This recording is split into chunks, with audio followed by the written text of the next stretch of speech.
Vidyun, am I audible to you? Yeah, yeah. Should we start? Yeah. We can start. I'll just introduce you and then, yeah, I can't see you though. Yeah, now I can. Yes. So, students, I'm super excited to have Vidyun, a dear friend, colleague, here with us. In all honesty, she's a power woman. She runs multiple businesses. She's also a mom. So she basically makes it seem very easy to do it all. So she's going to talk about her two great passions. One is Haveli Dharampura, which is a beautifully restored heritage hotel in Old Delhi. If you're visiting India, it's a must visit for everyone. And another one is the Toy Bank that she founded, which basically is about inclusion and accessibility of uh, toy based learning to all sections of the community. So, over to you, Vidyun. Looking forward to this conversation. Thank you. Thank you, Pooja, for giving me this opportunity. And thank you, everyone, for taking up time to listen to me and to giving me an opportunity to take us through this journey. I want this to be as interactive as possible. So you please feel free to stop me in the middle and ask questions because that's where it gets more engaging and you'll be able to understand these programs better. I'll start. So Haveli Dharampura and the Toy Bank essentially are two very separate projects, but it has two very important things common. One is purpose and one is passion. So without the purpose of why we were doing it and without passion of doing it and followed through on it for many years, none of them would have been possible because any unique projects or any projects which do not have any kind of precedence takes long time for people to accept it and to for it to become sustainable. So I'll start, talking about these projects. And I think the intersection of both these projects is about reviving what was already there. But, it lost somewhere in its journey.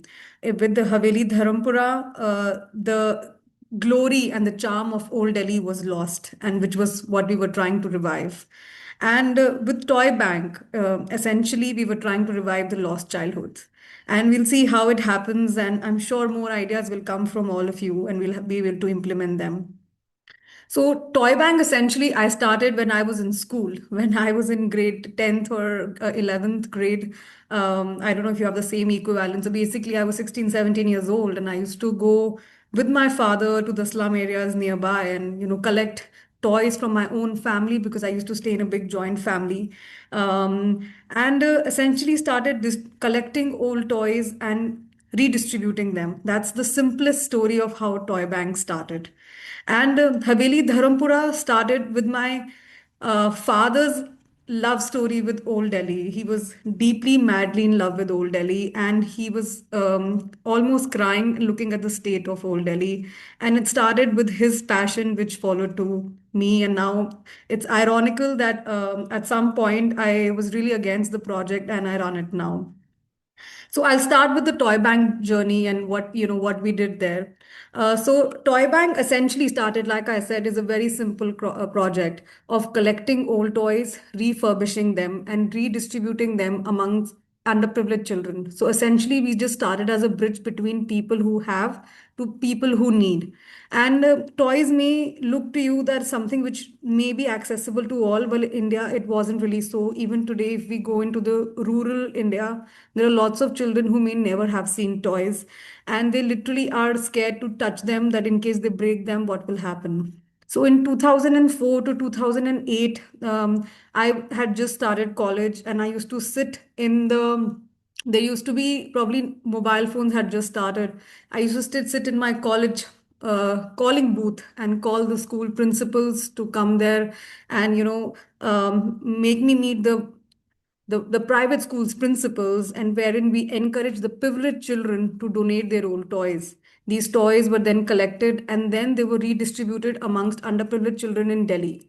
From there, so every 5 years while we were working on the ground level, uh, it's also very important to relook at it, what you're doing, and to keep it churning, to see if there's any changes required. So after 5 years we probably realize that, although we are redistributing these toys, is it creating any long term impacts? So instead of distributing one toy to each child, we essentially started creating toy libraries in places where children were already coming in.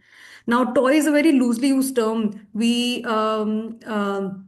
So all kinds of educational aids come under toys for us. So it could be board games, soft toys, stationery materials like origami sheets, storybooks, musical instruments, sports equipments. And essentially, a mixed pool of toys were provided to spaces where children were already coming in. So these could be orphanages, these could be anganwadis, which basically means play center for children less than 6 years of age. These could be shelter for street kids, these could be government schools, so on and so forth. And we were doing it till 2015 only in Delhi. In 2016, we started creating toy libraries across India, and in partnership with other non-profits, in partnership with governments across India, in partnership with individuals who were passionate. And so far we have created over 5,000 toy libraries over 26 states and 3 UTs in India. So right from Baramulla district in Jammu and Kashmir to Andaman Islands, and from Kutch district, which is a small village in Gujarat, to Arunachal Pradesh, which is towards the eastern side of India, we have through the Indian Railway network, we have tried to reach as many villages as possible. Then, after working for about 4 5 years in this field, we realized, because when we were working on the ground, we used to send them small written materials on how they can use these toys. Because although we were sending the toys, we were not physically present to implement any kinds of learning outcomes. So from 2019 or 19 onwards, we started designing our own play modules, which essentially means that we map the foundational learning right from a 3 years of age, sorry, right from a 1 year of age to about 11 years of age, and mapped all the kind of foundational skills which they read. Now, this could be language skills. In our case, it was Hindi and English, mathematical skills, a combination of social sciences and sciences, life skills, gender equality, and health and hygiene. And we started doing in-depth programming in government schools and Anganwadis, where we were directly teaching the students, and we were also training the teachers on how to use these toys and other educational aids to teach through playway methods. Last year onwards, we went a step further and directly doing teacher training programs in government schools. It is very essential that we didn't reach the phase 5 directly, because when you do any kind of intervention with any kind of government bodies, if you come as an outsider and start teaching them about what to do, the acceptance will be very low, and that is basic human tendency. But if you're part of the ecosystem, if you're part of the problem, hence, when you try and provide a solution being part of the problems, the acceptance is far, far higher. And that is why we were able to create any kinds of impact which we did. So my first question you may ask us is that why toys and why play, or why do you think it's important? Because there are so many issues in the world, but play is such a powerful tool, and toys are such powerful tool that if channelized properly can create long-term impacts. First of all, there are only 7% children in Indian slums who had access to any kinds of toys or educational aids. By providing them these toys, we in fact reinforce their right to play. Over 70% of the rural Anganwadis, which again means the play center for children less than 6 years of age, did not have any kinds of educational aids. So essentially, there was no motivation for children to come in. When we started providing these Anganwadi centers, the education became more accessible, but also the attendance in these Anganwadis increases. Now, toys and play are a very powerful tool to break gender barriers. But toys and play is also a tool which is used to create gender barriers. Blue and pink. Now, boys will play with the cars and rockets, and girls will play with kitchen sets and dolls. Our big toy companies are also, in fact, doing the same. But when you let the children choose, when you let the children be for themselves, you realize that you will create a more gender neutral environment, which will in turn create more gender neutral individuals who will go into the society. And the kind of gender disparity we see in our workforces, the kind of gender disparity we see in society in general, will also flourish if we try and diminish these gender disparities right from their childhood. When we entered most of these government schools and these Anganwadi centers, which are play centers, we saw there were very, very weak foundational skills. In grade 4, which means the kids might be 9 or 10 years of age, only there are about 70% children who were not able to write their names in either of their languages. Today, that number has increased to 100%. There were very few children who could understand any kinds of colors. So the colors brown, for example, they may say as chocolatey, like chocolate. And instead of saying it brown in English or bhura in Hindi, they would in fact associate it with any object but not know its actual colors.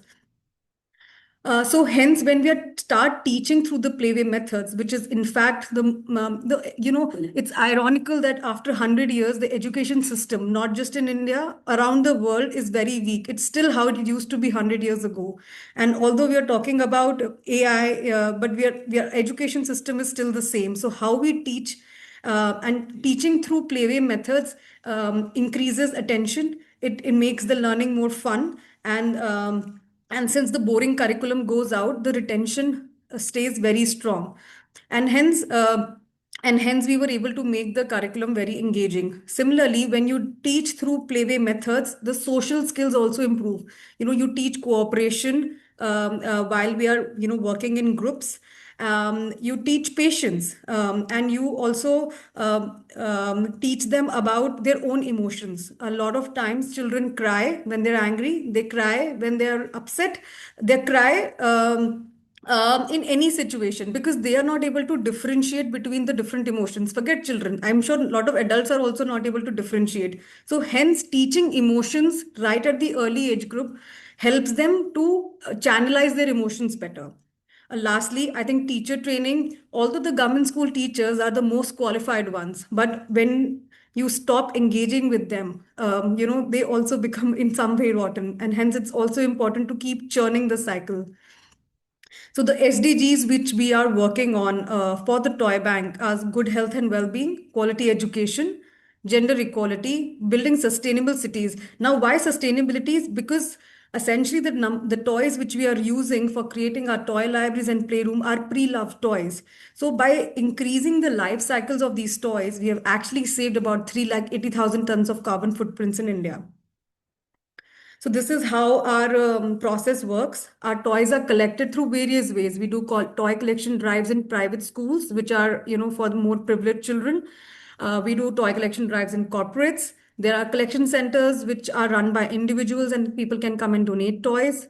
All the toys are brought to our sorting center. They're checked for reusability and they're refurbished. Now, we are not recycling toys, we're refurbishing toys, which means let's say we have a chess set and we may get multiple chess set and their pieces are missing, we might put them together. Or if let's say there's an electronic toys, we'll try and mend it. If it can't be mended, then can it be used as a motor skill toy? So the maximum usage of those toys again is seen. Then the toys are repackaged into age graded toy kits. So let's say a toy kit is going to early childcare center, then it's 3 to 6 years. So we have designed a different kind of toys which will go into them.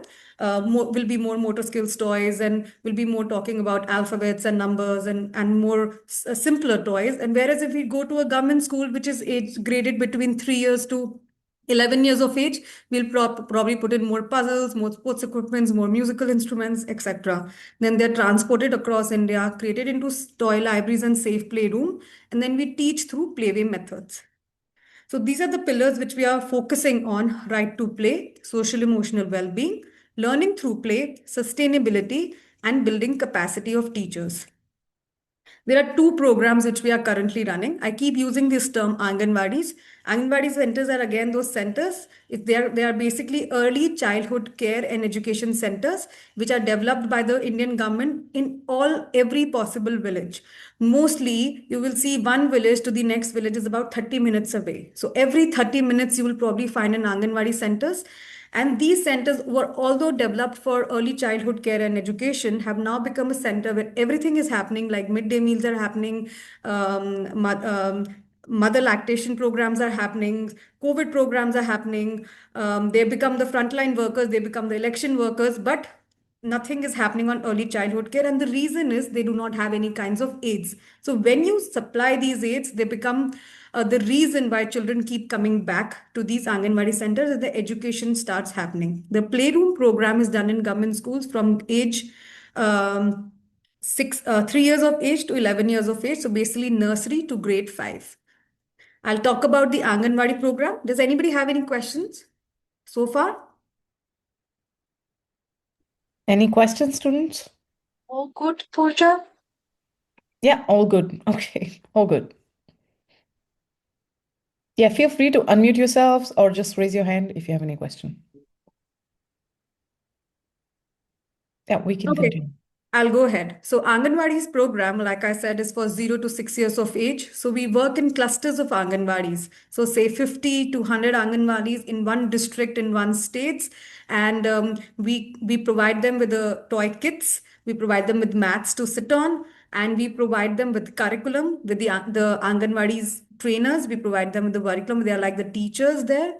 And then we train them in group settings, and we train them in 1:1 session for about a year. So our field coordinators, they keep visiting these Anganwadi centers every day, 3 to 4, and they will train them every day. Now, what happens essentially is what we're trying to do is shake up the system. We're not trying to create a parallel system.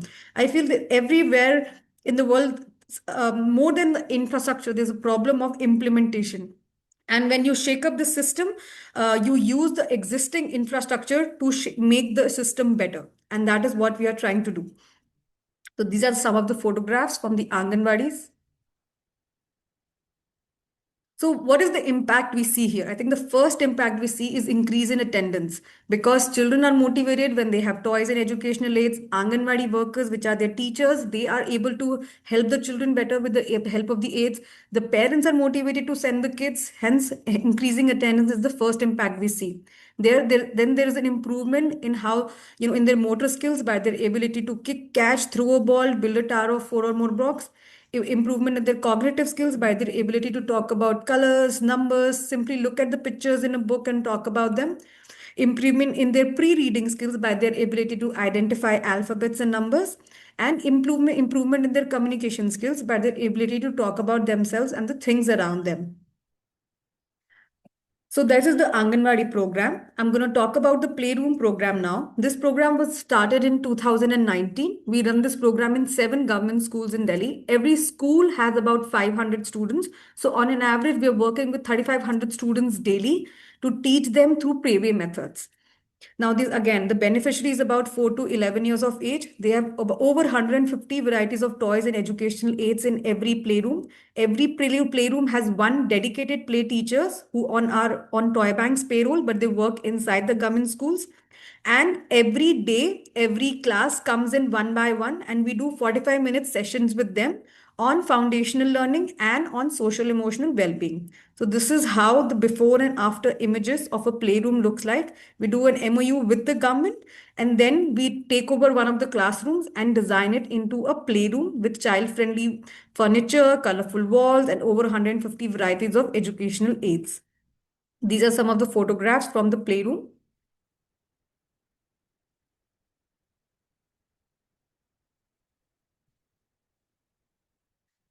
Like I said, we're doing 45-minute sessions. So in total, about 150 play sessions are done on language skills, numerical skills, environmental awareness, and social emotional well-being. This is how typically a timetable look like. So this means grade 1, grade 2, grade 3, grade 4, how they come to our playroom one by one. So it is great that the government has not only given us a space in there as a classroom, as infra, but also given us space in their timetable, so that we are part of the school now. So we don't come from outside and tell them what should be done. We do it, we show it, we prove it that it can be done, and hence get it done.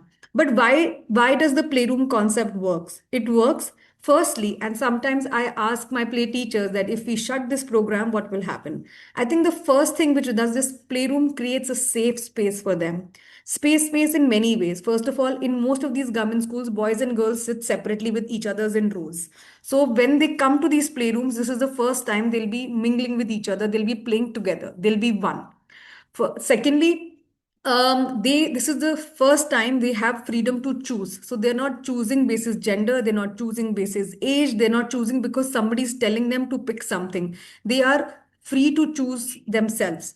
They have freedom to speech. In fact, a lot of time when new students come in, old students tell them, Don't worry, this is a safe space. You can say whatever you want, you can pick whatever you want, it is a very gender neutral environment. Then because this safe becomes space, it becomes a space where creativity happens, it becomes a space where cooperation, patience happen. It becomes a space where it also acts like a session for play therapy.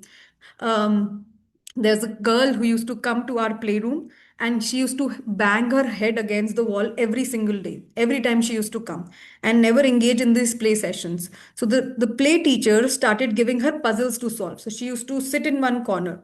You have to realize most of these kids who come to these playrooms come from socioeconomic backgrounds where their parents are daily wage laborers. Essentially, probably at home, they live in one room with about 10 people in the same room. So they don't have any private space where they can vent out their emotions. So a lot of them want their own space. So essentially, when they don't want to engage, or like this girl, they will sit facing the wall and they'll spread their legs, so this become a safe space for them. And then so she started doing puzzles every day. Every time she used to come, she used to do these puzzles, and slowly the play teachers realized she's done all the puzzles in the so she did a session on like a competitions on these puzzles. Now all the children knew that she knows all the puzzles, so the girl was almost like a loner and never used to engage with anybody. Everybody wanted her in her team, and with play she was able to not just become part of a group but lead one. And with play she was able to then slowly come into this class sessions. And so obviously this has not happened overnight, it happened over various weeks and various months. And similarly there are other stories. There are students who used to sell balloons, and they had no on the traffic signals, and they had no motivation to come to schools. Their parents used to tell them, okay, you go sell balloons if you don't want to go to schools. But when we opened the playrooms, the attendance started increasing, these children started coming back. So every day we hear stories of change, every day we hear how it is creating impact. And also a lot of these children go back and teach their parents on how to do these things. Sometimes go back, and when they go to the mom and pop shops to buy simple things, they're able to use basic maths to their everyday life. Sometimes when numbers juggle in their heads because nobody is telling them, and when they create numbers from clay or do it on sand, they start understanding numbers first, and that create their small achievements create their desire to learn more. And that is why learning through play and experiential learning is so important. So like I said, most of their parents come from our daily wage laborers. So the first impacts which we see is create is a equal opportunities to play and create gender neutral environment. So when we go to the playroom, and when we have just started it, we ask the boys, we ask everyone who all likes to play with kitchen sets. None of the boys raise hands, but slowly, after a few months, even the boys start raising hands into their likes. It's not that they don't like to play; it's that they've been told that it's not right to play with kitchen sets, and that's why they have not been saying it, because they feel it's like a shame. There has been over 90% improvement in the most of the children now can they write their names in English and Hindi languages. Their identifications of nouns in both the languages have improved drastically.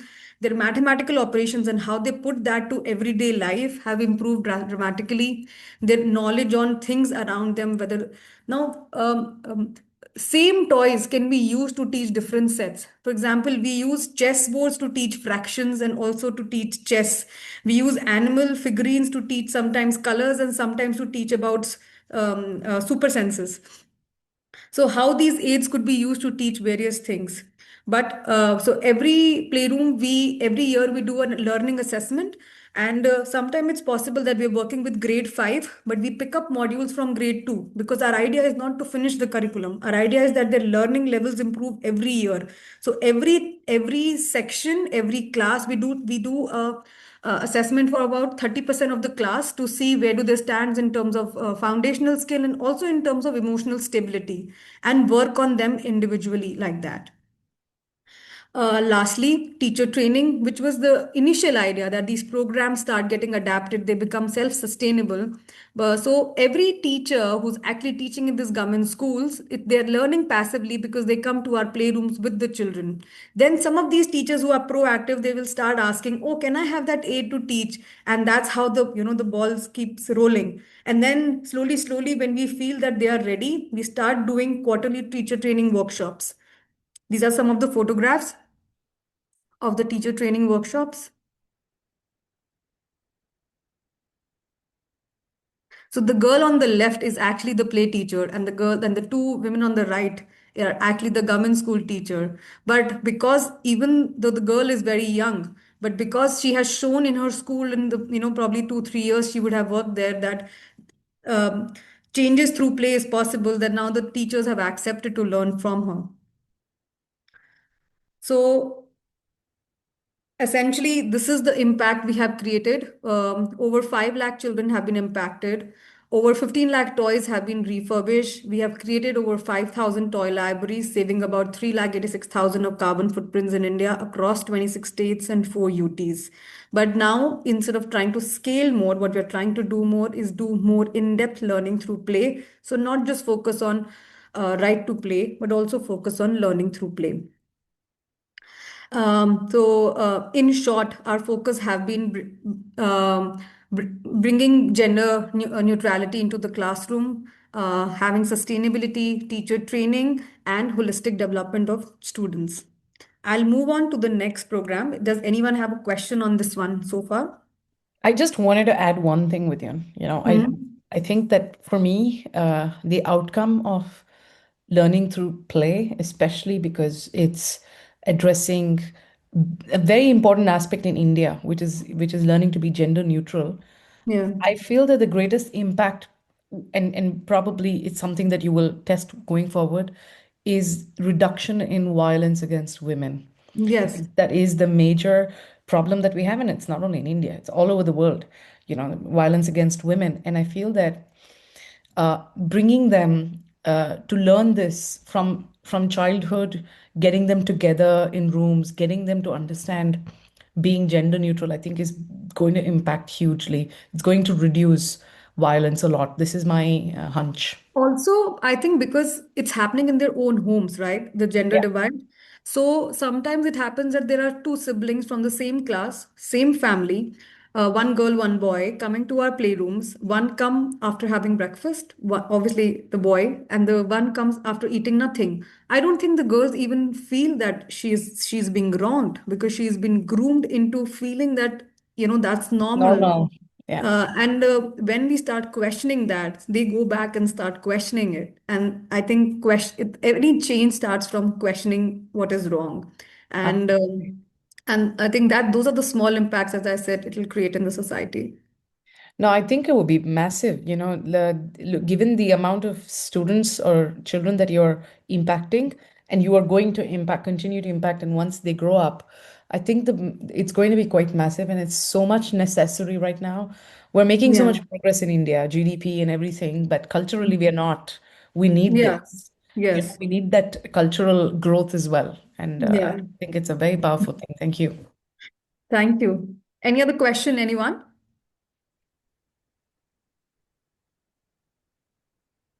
Okay. I'll then move on to the next one.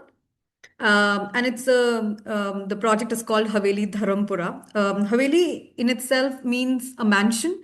When Shah Jahan, the king, the emperor who built the Taj Mahal, he wanted to shift from um, he wanted to shift the capital from Agra to Old Delhi. He called in rich traders from different parts of India to come and set up their families here, to have their trade here.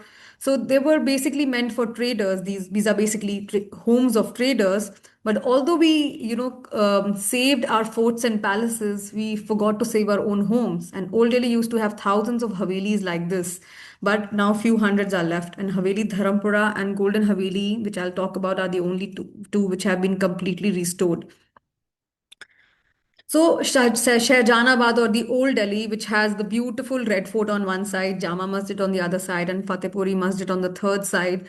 All these monuments have survived, but the cities around them are crumbling. The Havelis, the homes, the shops around them are absolutely kind of crumbling. And it is very important to preserve them because they are part of our heritage, they're part of the culture. And my father fell in love with Old Delhi more than 3 decades ago, and he wrote a book on Old Delhi called The Emperor City, published by Rowley Books, which documents all the old Havelis like this, that documents all the temples, the gurdwaras, the churches, the mosques. And this Haveli Dharampura, is also mentioned in this book. This book was published in early 2000s, and for 10 years he advocated with Government of India, Ministry of Culture, with INTAC, which is a body of culture and heritage restoration in India, and Architectural Survey of India, to basically advocate on how through public-private partnerships these Havelis should be restored. For 10 years he did that, and there was nothing moving. And there was no focus from the government side on it. So one day, I had just passed out of my MBA school, and I was entering into the corporate workforce. And he told me that I'm going to take you to the Taj Mahal of Delhi, which essentially means he's going to take me to a very beautiful building. But I entered this completely crumbling mansion, and I thought he's really a madman to tell him that he's going to restore it. And in fact, I told him for 6 months not to do it, but he started the restoration process. These are some of the before and after images I'm going to show you of restorations. So he thought it's a 6 months project. The 6 months project turned into a 6 years project. And for the first 3 years, in fact, we were not even making a hotel. The idea was to show to the Indian government that these kind of projects are possible. And he thought that if he doesn't do it, and he doesn't, there was no precedence, he's never done this before. There were many architects who ran away. No contractors wanted to work because this building, this Haveli, is located in the bylanes of Old Delhi, which means you have to walk the last 100 meters and you have to get all the material by hand. So it was very difficult to even kick off this project. And after the 3 years, when the building had stabilized from its own weight and people started coming in from art and culture space because they knew that something like this is happening, the idea of making into a restaurant or hotel started. But again, when he went around asking people who wants to do anything with it, everybody laughed at his face, like I laughed, and told him that, who's going to come here? But he had this vision, I think, that it's going to be a great project in the bylanes of Old Delhi. And he started restoring it. These are some of the before and after pictures of the property. Before, after. Now, this is a restaurant called Lakhori, dedicated to these bricks. These bricks you see on the wall are actually 200-year-old bricks. And they're thin in size, and we carved into designs and we unplastered the walls. These beautiful Lakhori bricks came out. All the pillars you see, they're about 200 years old, crumbling away, but now restored back to its glory. Before, after, before and after.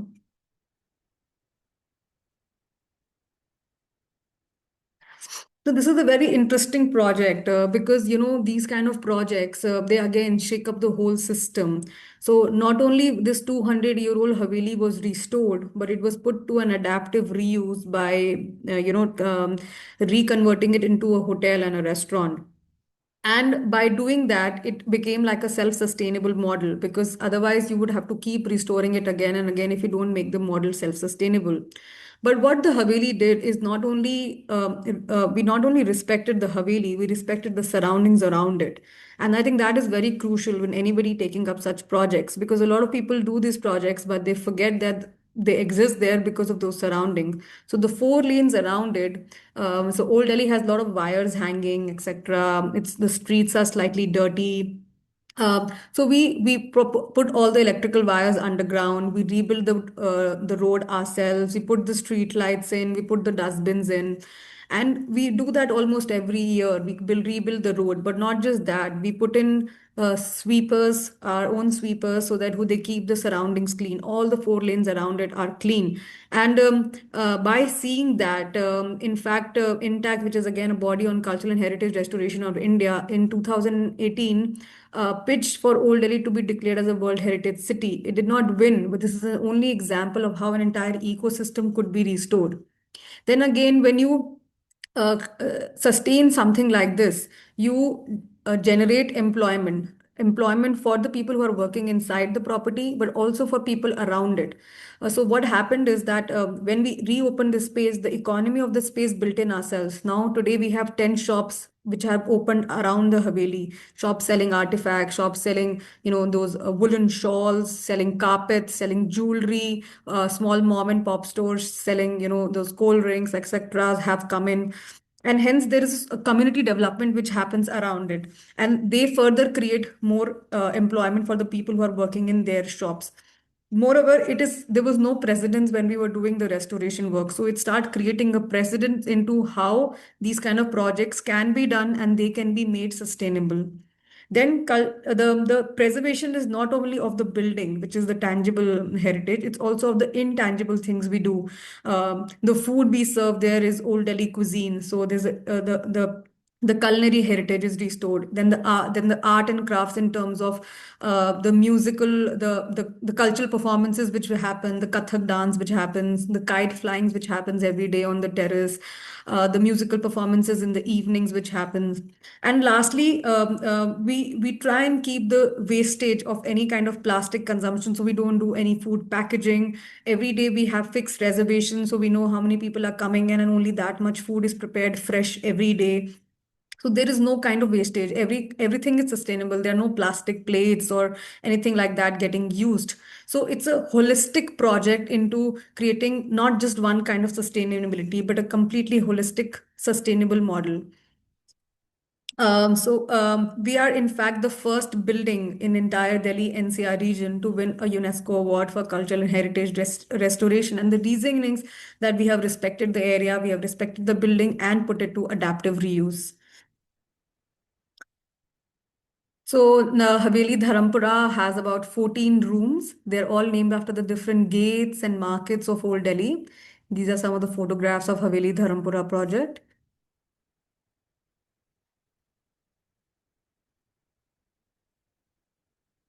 The sister property, Golden Haveli, we restored after Haveli Dharampura, and it opened 2.5 years ago. It's a perfect, like a sister property to Haveli Dharampura. And like no two homes are same, in similar way, Haveli Dharampura and Golden Haveli has its own unique characters. Golden Haveli is more feminine, and a lot of women groups actually love to come and stay here. These are the pictures of Golden Haveli.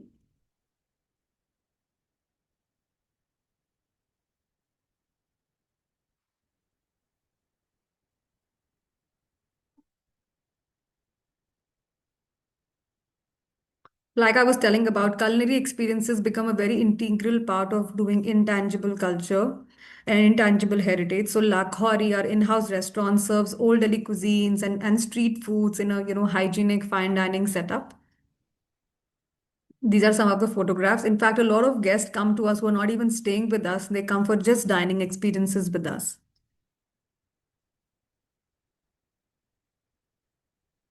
This is the rooftop, and it provides a breathtaking 360-degree views of Old Delhi. So you have Jain Mandir on one side, then the Jama Masjid, which is the Asia's largest mosque. Then we have the Red Fort. Then we have the two Hindu temples, and then we have the six temples, and then we have the St. James Church. So it's a whole 360-degree views of Old Delhi. Then you'll also see the sun setting over the rooftop. So every evening we do beautiful kite flying session along with sundowners or high tea, and you could sit on the rooftop and see the children play. You do kite flying, so it's like an organic festival which happens every single day, and you will be in a kite flying competitions with your neighbors, and it's really nice because you really feel that you really transported back in time. This is the rooftop of Golden Haveli. More pictures of the rooftops. So I was telling you about all the cultural experiences which we do. So Kathak is one of them. In fact, we started doing Kathak 10 years ago almost, when we had just launched. And I can't believe it, to this date. We do Kathak every Friday, Saturday, and Sunday. And people love to see it and love to come and see it. Sometimes we do it on two floors where 4 to 5 dancers are dancing simultaneously and you can see them. Every evening we do, I was telling about kite flying.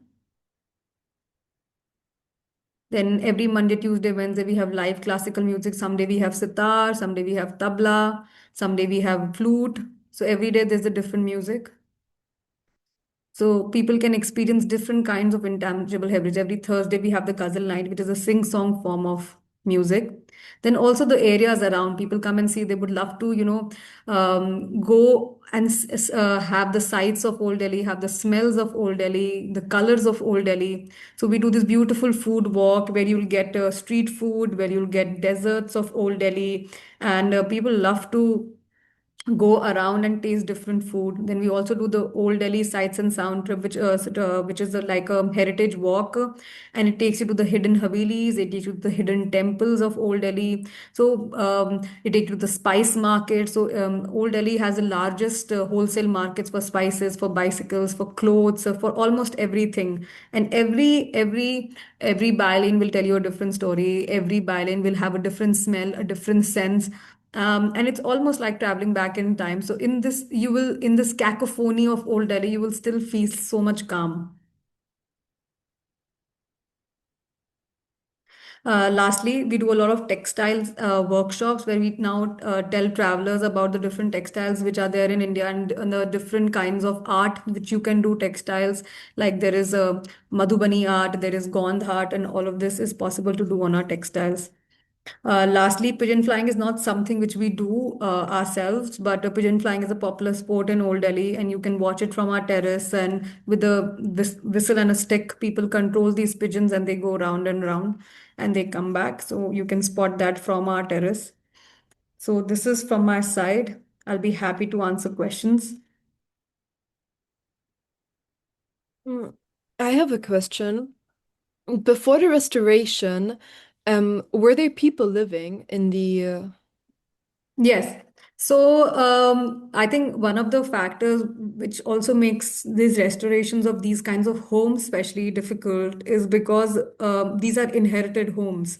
And when the inheritance happens, it's maybe the inheritance is to multiple peoples and they're not able to resolve things among themselves. So when we take it up, the one section of the Haveli, the main section, was completely damaged and it was falling from its own weight. But on the other sections, there was two rooms which was occupied and by the family where there was single ownership, and we took it up from them.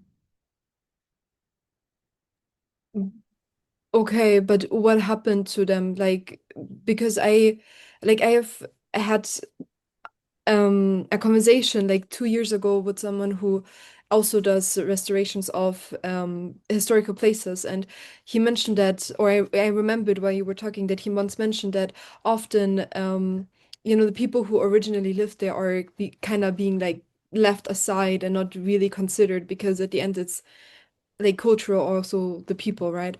And that's why I was just wondering, like, how did you navigate it with the people?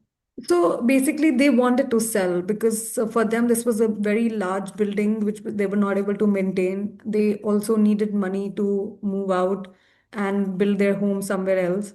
But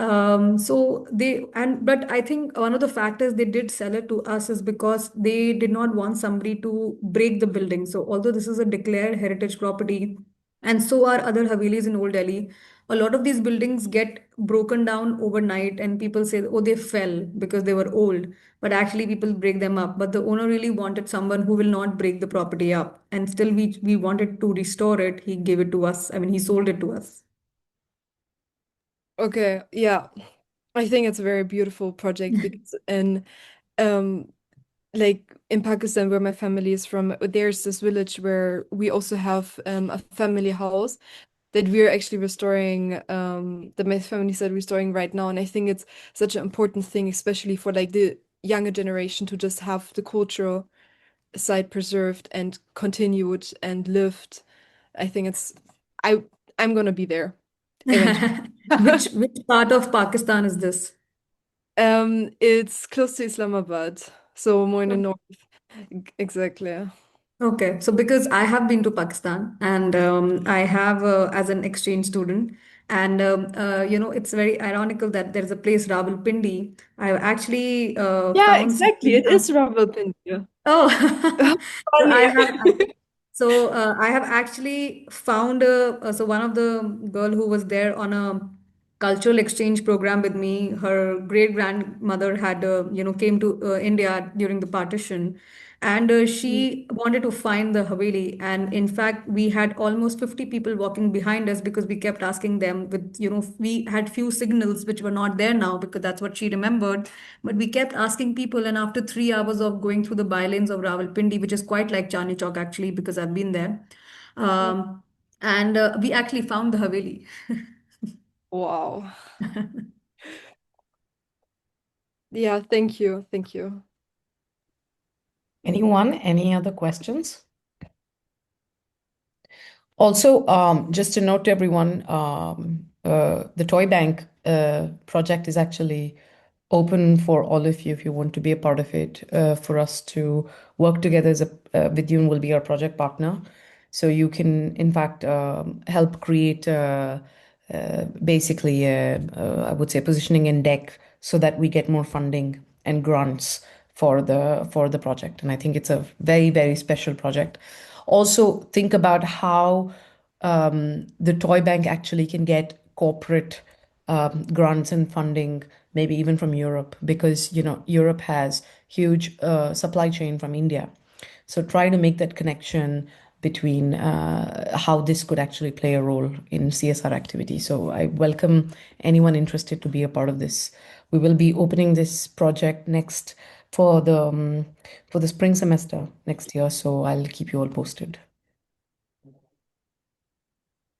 Anyone, any other questions? Yeah, I think we're all done. Thank you so much, Vidyun. It's Oh, it's been thank such you. a pleasure to have you, and you're so passionate about it. For me, I mean, I know Haveli Dharampura pretty well, but Toy Bank, listening to your perspective on it, I honestly didn't know that you started it when you were in high school. I mean, Yeah. that's a that's a very pleasant surprise and very, very inspiring. Thank you so much for coming on board, and we will be in touch about the Thank project. you. Thank you, Pooja. Thank you, everyone, for listening. Thank you. Bye bye. You. Bye. Thank you. Bye bye.